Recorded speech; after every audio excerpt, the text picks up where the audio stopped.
ओम शांति। साकार मुरली से स्टोरी। एक छोटा सा ब्राह्मण परिवार था जिसमें कोमल और आशा नाम की बहनें रहती थी। कोमल श्रीमत पर चलती थी, आशा परमत पर चलती थी, जिस कारण वे अपनी सहेलियों से पैसे की लेन देन भी करती थी।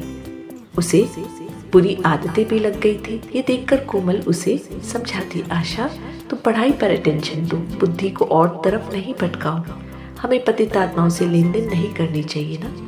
आशा कहती मेरी सहेलियां भी तो करती है, इसमें क्या गलत है। कोमल कहती आशा तुम अपनी उन्नति का चिंतन करो, तुम्हें दूसरी किसी बात में नहीं जाना चाहिए। याद रहे स्वर्ग चलने के लिए हमें पवित्र भी जरूर पढ़ना है। आशा गुस्से से बोलती है तुम जो मुझे समझा रही हो ये सब बातें मुझे समझ नहीं आती। कोमल फिर शांत होकर बाबा को याद करके फिर से आशा को समझाती है कि देखो हम बेहद बाप की संतान हैं, जो विश्व के मालिक बनने वाले, हमें देवता बनना है। यदि ये बात बुद्धि में आ गई तो तुम्हारी सारी पुरानी आदतें, गंदी आदतें छूट जाएगी और वैसे भी हमें 21 जन्मों का राज्य भाग्य मिलता है, तो क्यों नहीं पवित्र बने। ये सब सुनकर आशा शांत हो जाती है और मन में सोचने लगती है मैंने तो बहुतों को पैसा देना है।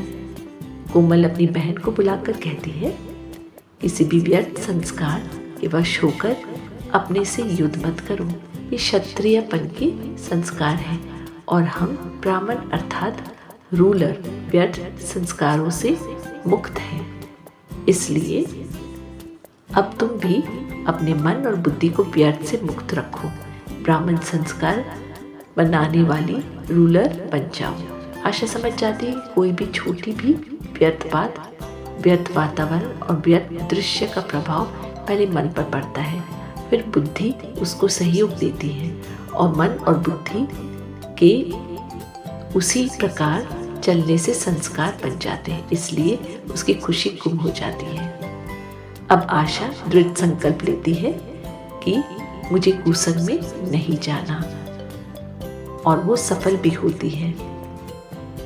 इस कहानी से हमें ये शिक्षा मिलती है जो दृढ़ प्रतिज्ञा से सर्व समस्याओं को सहज पार कर लेते हैं वे मास्टर सर्वशक्तिमान कहलाते हैं। अच्छा, ओम शांति।